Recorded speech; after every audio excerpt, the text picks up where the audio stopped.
Hello, I'm Carl Jacobs and I'm co-founder and CEO of Apicbase. At Apicbase, we are building the world's best food and beverage management platform. But in this podcast series, it's all about finding answers on how to grow and scale your food service business. I'm talking to numerous experts and industry professionals who are passionate about building a healthy food service industry. Join me on this fascinating journey of entrepreneurship in food.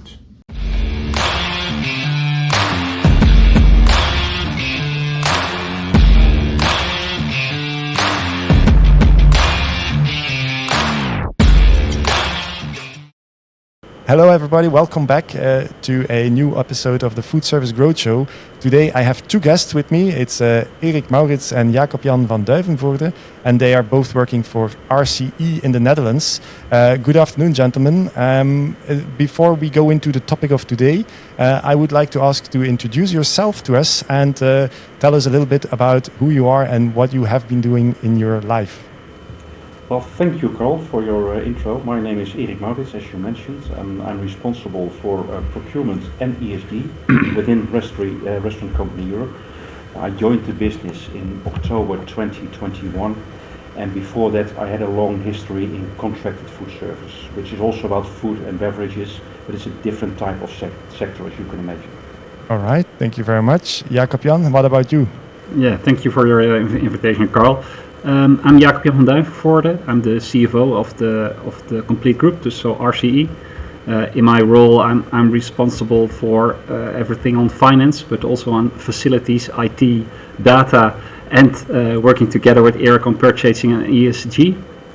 I have a different background than food service. I was before, when I started my career, I was a banker working for a Dutch corporate bank, mostly active within the M&A sector, mergers and acquisitions. And I switched to the company in 2018, working already for a few years now within RCE and its predecessors. All right, and JacobJan, just a quick follow-up question on that. How has the switch gone, and how do you feel in this new world? I've learned a lot. I think that this is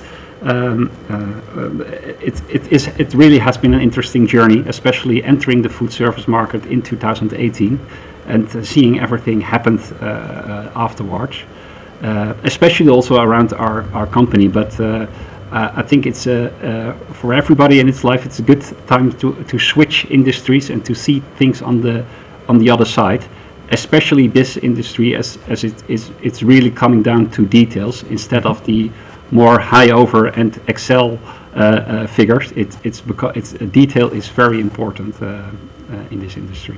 All right, and can you then maybe tell us a little bit about which details you're talking about? Is it specific details or like? It's not specific details, but what I would mention, or to say more generally, in banking world, you can say, well, I look at this for let's all wait for a week, or let's see how things evolve and then react. Mm-hmm. I think in this industry, as it is hyper competitive, of course, you have to be always on the ball and really know what your guests want and expect, and everybody has to be fulfilled within the organization that guest journey and guest experience is one of the most important things in this industry, and that has to be part of your DNA and in every decision you will also make. And that is from a banking perspective. Banks don't work with the word guest every day. When I have external parties here, they always talk about clients or consumers. Mm-hmm. That's not the word we use here internally. We use the word guest, and that is a really different approach than seeing the guests we have as clients or consumers. So that is something I would like to stress. That's a very interesting insight, actually. It's talking about guests indeed, and then it's also about hospitality. So it's being open and friendly to your guests, of course. Eric, could you also talk a little bit about the responsibilities that you mentioned? It's procurement and ESG.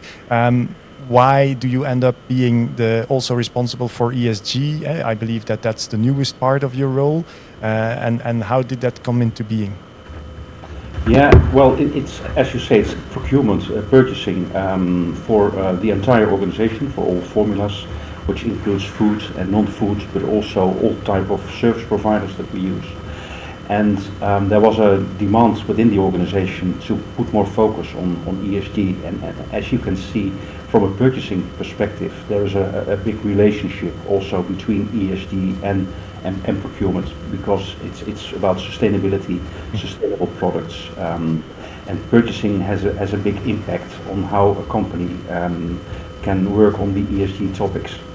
So, well, it was almost a no-brainer to liaise that to the procurement and purchasing departments. All right. Before we go into that part of the ESG topic, I would like to also invite you to introduce the company you're working for, RCE. Where is it standing for, and do we know any of the brands, and where does it come from?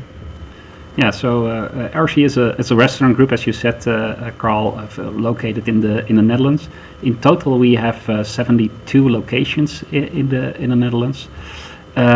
These are spread out over the complete country.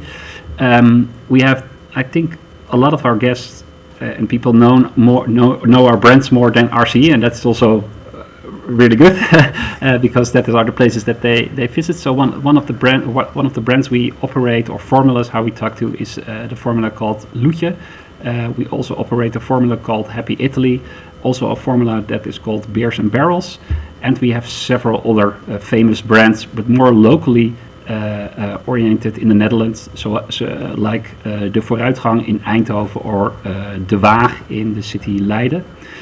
We are organized that we have one service office in the Netherlands that is located in Amstelveen, which is a city near to Amsterdam, in which we perform with the people here at the service office all the, let's say, back office, between brackets, related activities for all our locations, which include purchasing, HR, finance, IT, etc., etc.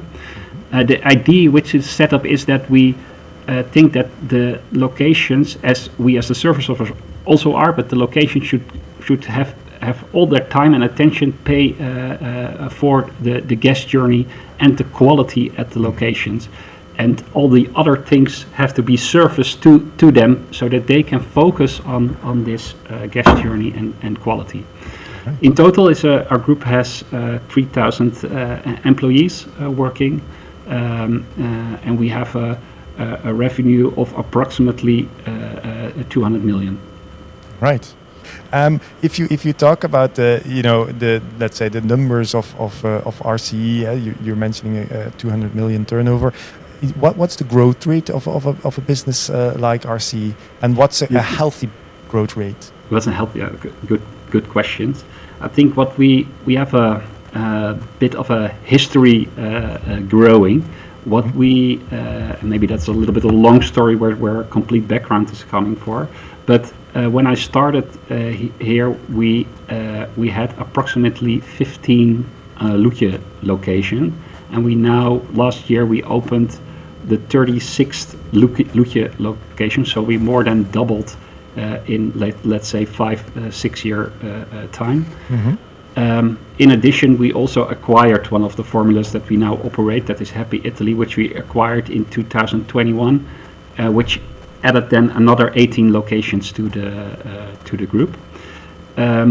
So we were driven by we were focused on growth, and that was possible for us because we had that one service office that was also organized for growth, and we see that the demand or the ask of guests for formulas is still also growing in the Netherlands. Mm-hmm. That's why we can, we say that like a little bit of a gravy, how to say this correctly.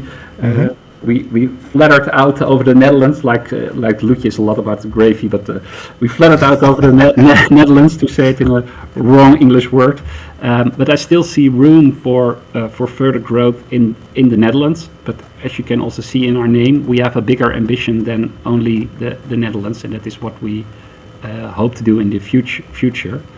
Yeah, but what can I say about the sustainable I think it depends on what you what you want to achieve with your formula, where is room for growth with your formula, and what you also can handle as an organization, keeping in mind that guest journey and quality should be on the level that you want it to be. So that would be my answer.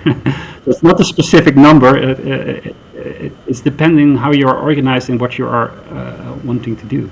All right. So next question, Eric. 200 million. That means that you are with the bigger organizations in the Netherlands, specifically also in food service. This probably means that you are also part of the most stringent European regulations according to ESG. Can you tell us a little bit about the framework in which ESG has is existing, and why are we doing ESG? Yeah, well, we do qualify, as you say, within CSRD, so we have to report as of 2026 over the year 2025. Mm-hmm. And we said it would be good to start early, because you can push this backwards all the time, but you have to start sometime. And having a revenue of 200 million euro also means that you're buying a lot of stuff and you're doing a lot. So when we had the opportunity to look at data, and we have an external platform that facilitates us, it's called Climax, that shows us our scope 1, scope 2 and scope 3 CO2 emissions. We also saw that 85% of our total emissions was within scope 3, so within the purchasing part of what we do. Mm-hmm. So when we started to make a plan, it made sense to look at the low-hanging fruits and see, well, if we want to achieve reductions, what would be the best start? And in scope 3, it's quite complicated, and we can come back to that maybe a bit later as well in the podcast. And in scope 1 and 2, we saw we could fairly easily also achieve some early successes by buying more green electricity, by replacing our lease cars by electrical cars instead of fuel cars, and by reducing natural gas. So this is a program that we built over the next years, and that will make sure that we are in line with the climate agreement of Paris to reduce our CO2 emissions in scope 1 and 2. And for the audience, what is scope 1 and what is scope 2 and what is scope 3? Can we quickly, explain a little bit? Yeah, sure. Scope 1 is mainly all the fuel and natural gas we buy. And in scope 2, you will find all the electricity that we buy. So that's what we also use when we run restaurants. That's what we directly consume. Yes, all right. In scope 3, you will find the CO2 emissions that are related to products that you buy and that are produced by external companies. Okay, and you mentioned that only 15% comes from scope 1 and 2. Yeah. So 85 is scope 3. Yeah. I think that is also typical for most of restaurants, in that a lot of, I think maybe for a lot of companies, not specifically restaurants, it's all around scope 3. Mm-hmm. But maybe to add also to what Eric is saying, I think what is really important before you're starting with this strategy is that you have your data platform in shape, so that you know what there is and where you can formulate a strategy on. And that is something, we have the advantage that we have become part of a combination of companies, that we did an assessment regarding which systems we want to use through the complete company.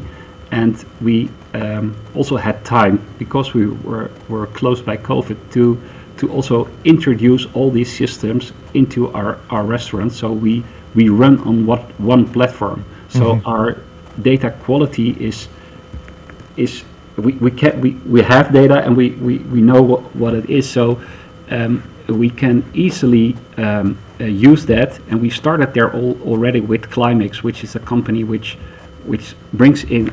maps your CO2 emissions.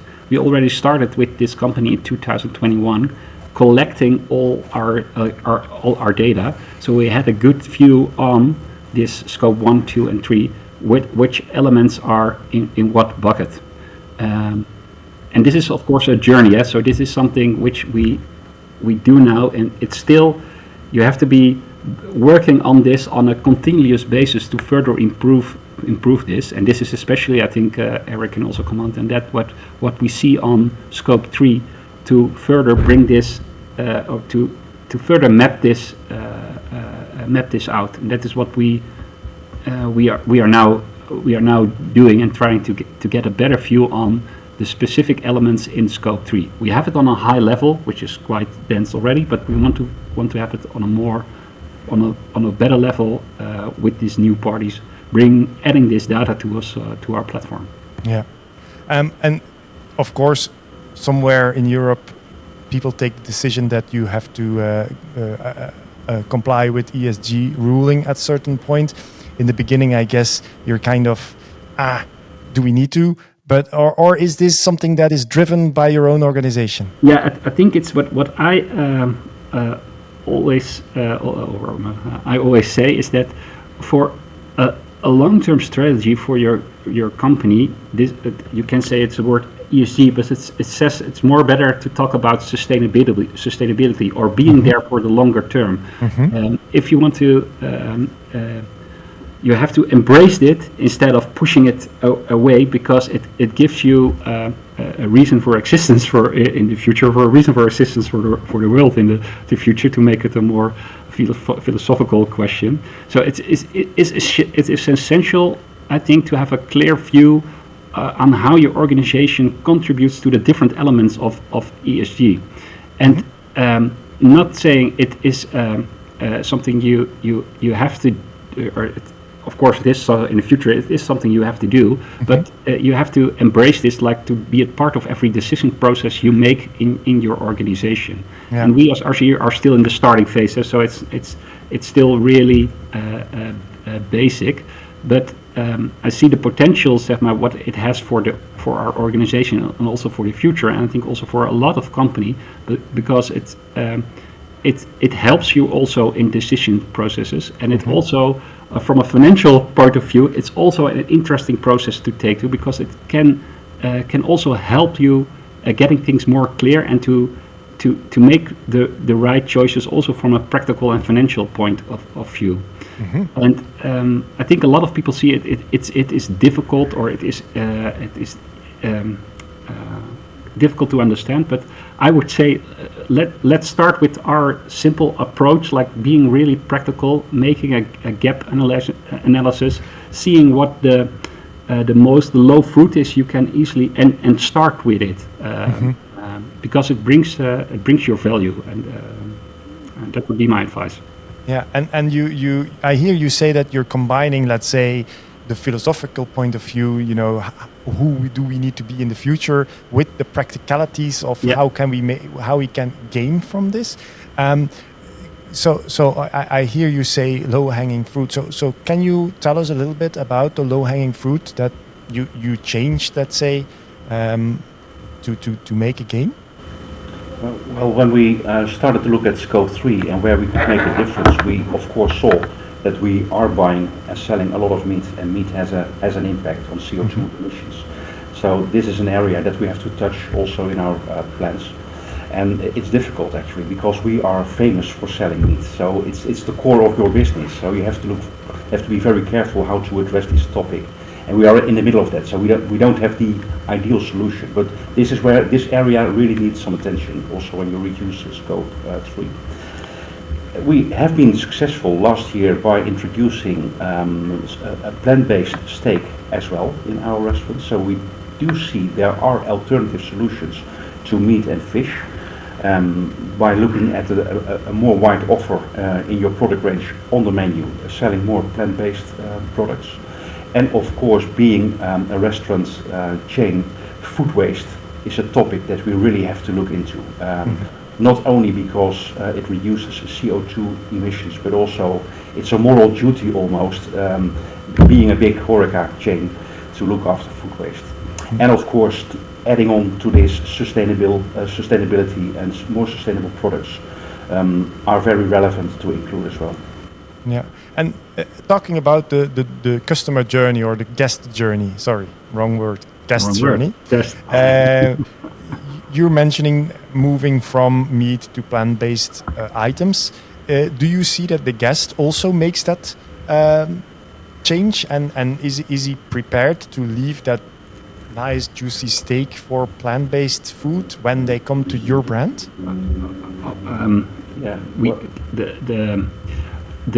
I think there is. What I would say is that within every group, there was like one person ordering a plant-based steak. I think that is growing to two persons per group maybe. Yeah. But what we I find it always difficult to be like pushing the guest toward an item. That is something the guest is leading, so they make their own choice what they would like to eat. I think what Eric is saying, what we say, we broaden the options that we have available for our guests, so that everybody can make his own choice what they want to eat. All right. And plant-based is there's certain an item in, but also looking at people becoming more conscious on the amount they eat. So also adding sizes to your menu card is also something we already introduced within our restaurants. Yeah, we do feel there is an increasing interest still in plant-based food. If you look over the last 4 or 5 years, you see the percentage of people that eat plant-based or vegetarian food is still increasing. I think I saw an article last week that showed it was an increase of 16% over the last 3 or 4 years. And we feel this trend line will go up still in the near future. Yeah, and is the guest, is he prepared to pay more or the same or less than for the existing, let's say, offering? I think it's broadly, it all depends, of course, how you price your items. Of course, what I see is that I would say it's on the same level they are willing to pay. Yeah. Okay. Yeah, that's what I would say. Yeah. I think they spend money for a good night out, so to say. They want to have a good meal in a nice restaurant, and I think they really are not very price conscious on plant-based foods. Plant-based, yeah, I would say in general, I think, and especially also Dutch people, to say something about Dutch people, and I can say it, they are always, and especially also myself, I always, you're price sensitive, or maybe it's better to say you're value driven. I think, I don't think a lot of guests are, of course you have to be careful to say something about this, but it's all driven if you have a good experience and you get a good value for the money you spend, and it also match your expectations. You're still willing to spend something in the restaurant industry, but in also talking about maybe for the complete restaurant industry, it's still a difficult market where we came out and where we're still a little bit it's an inflationary environment. And people are really thinking, if you have a certain budget which you can spend on restaurants but also on other items, when a lot of you also have to do in your grocery, you also have to pay your rent amount for your house, or the gas for your car, then your budget which is available for spending on extra items is of course not unlimited. So you have to be really careful about this. I remember value for money. That's very important. It doesn't really matter what's on the plate. It needs to be valuable. It needs to be good. Yeah. Value. All right. And it's then the complete experience. So it's also the restaurant where you're in, our employees that give you a good experience and give you a service and are really trained on bringing that value to your plate. And also, of course, what you eat has to be of a good quality that you expect. So it's the complete package. All right. I heard Eric also mention waste. Waste is something that you have to look into. Do you have any idea, or do you want to share about the waste a group like RCE produces, and the measures you take to reduce that waste? Yeah, well, we are currently looking into the kilograms that are reported by the waste collectors that we use. And we have a KPI, an internal KPI that shows the kilograms of organic waste compared to the total kilograms of waste that we collect. So this gives a direction, and this is now more or less around 25%. I'm still not sure if this is the right KPI, by the way. An alternative would be that you measure the kilograms of organic waste per 1,000 guests, for example. Because I think also the total kilograms of waste could change over time, because you will have less waste in total as well. But this is the way we currently look at it. And you see differences per formula as well. So Lucia has more waste from a percentage point of view than Happy Italy, for example. Yeah, and do you see that declining or growing still within? Maybe not so much in RCE, yeah, but it's a general thing. Like, do you see this? Is this? Are we wasting more as human beings going to restaurants, or are we more, let's say, understanding and try to eat our plate? Let's say, basically, because sometimes we just don't control it. Yeah, I think it's a bit wishful thinking maybe, but I do feel it might be a bit less than we did. I agree on that. Yeah, but I don't have the hard, solid numbers to prove that is it what yet. exactly I would like to add.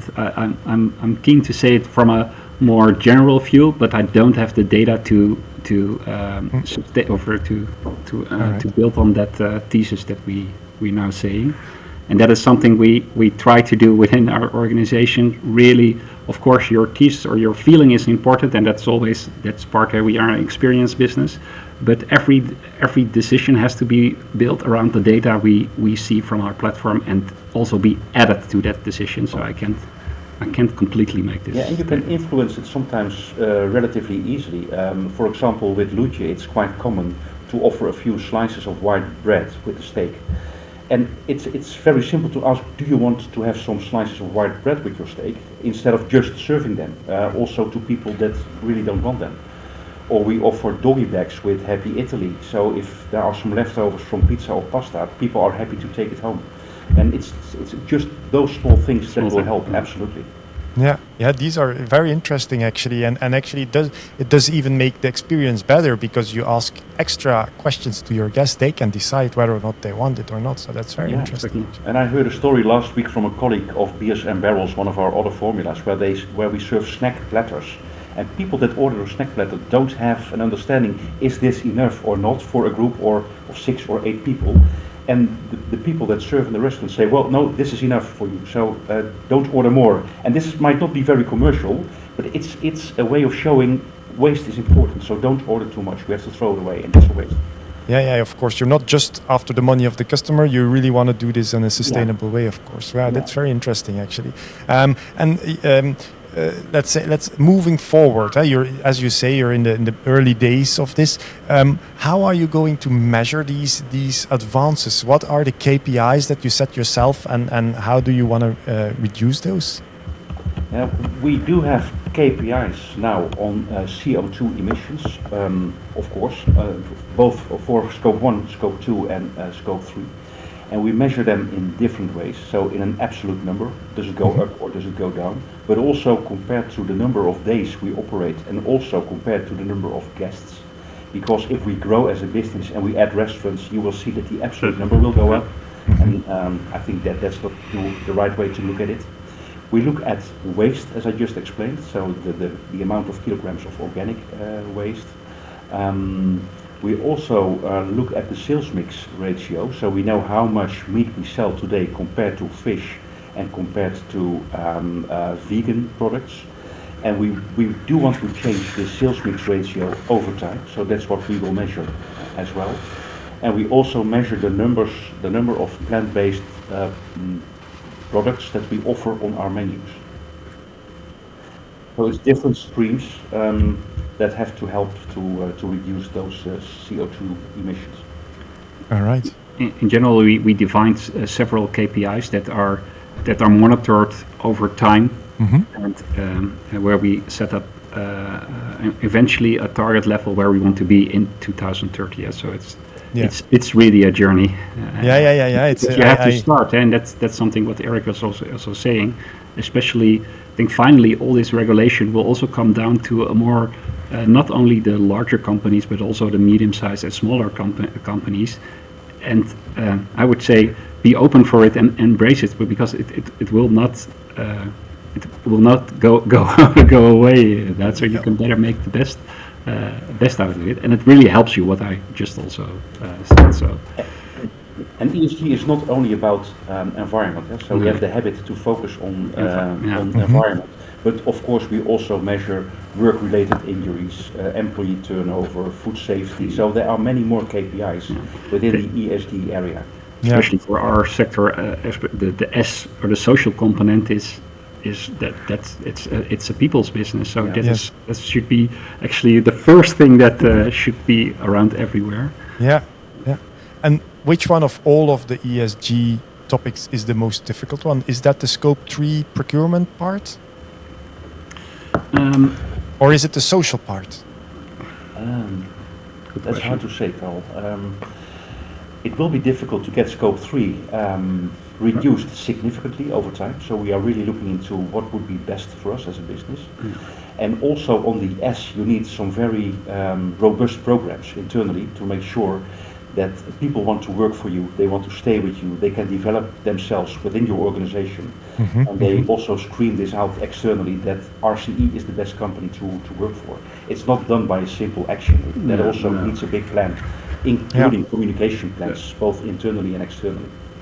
And in if you would be a little bit, let's say, critical about all of this, how much does this, let's say, deflect you from running operationally the business? Because you could say, of course, it's all in benefit of the people and environment, so we embrace this, that nobody discusses that you should do this, but how much weight does this bring into a business? I think it should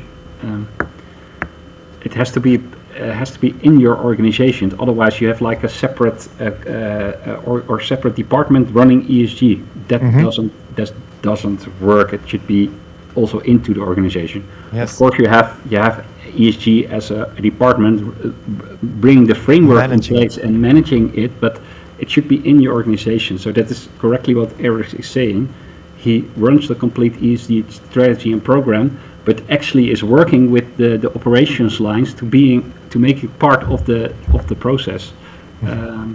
So it's a 3,000 people. It is a fine. Eventually, it's a 3,000 people workforce that works on ESG. But that's correct. But we started in the management team. So for all the ESG topics, I have a counterpart within the management team.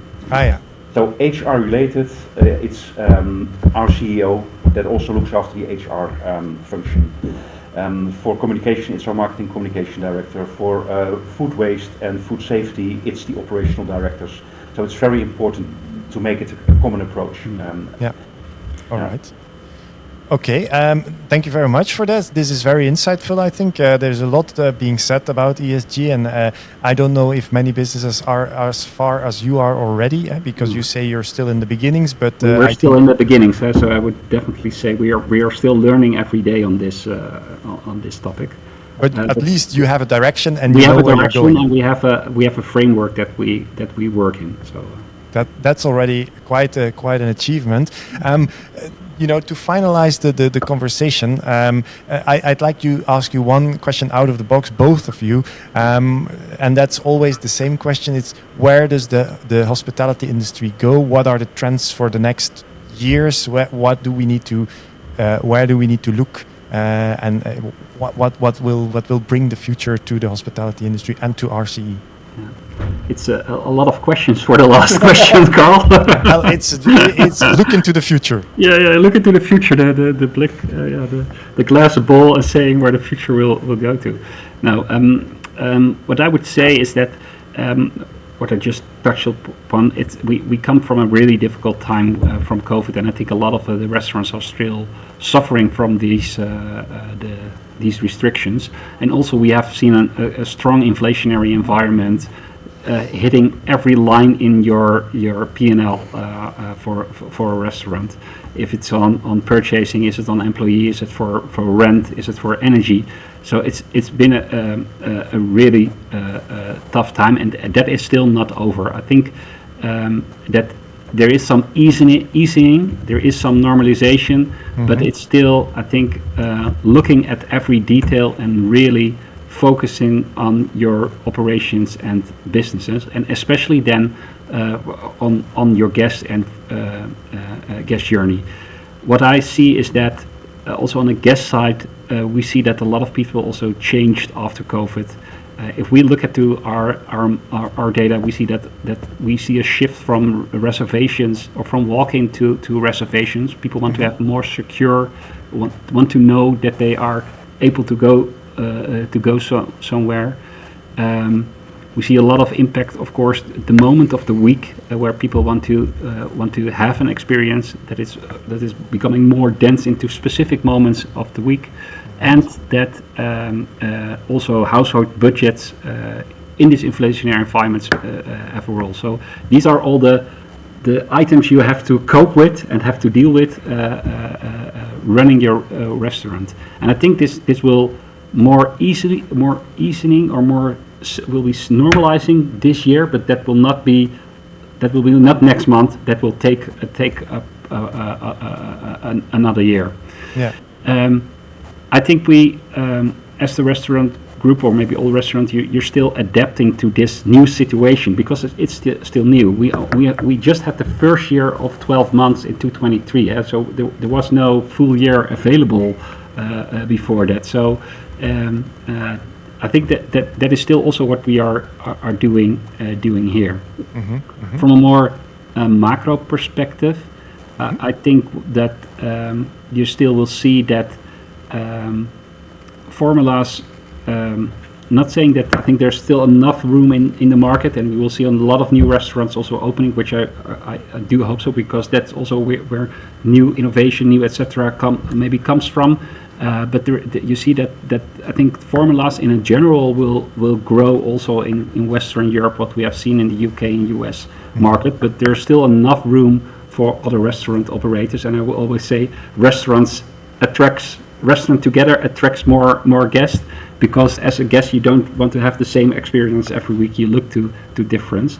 But maybe also restaurants will, because of this situation we're into, I think a lot of restaurants also now, restaurant groups are collaborating or working together, also looking at to absorb all the costs of how you can help absorbing costs that we have seen into our business model.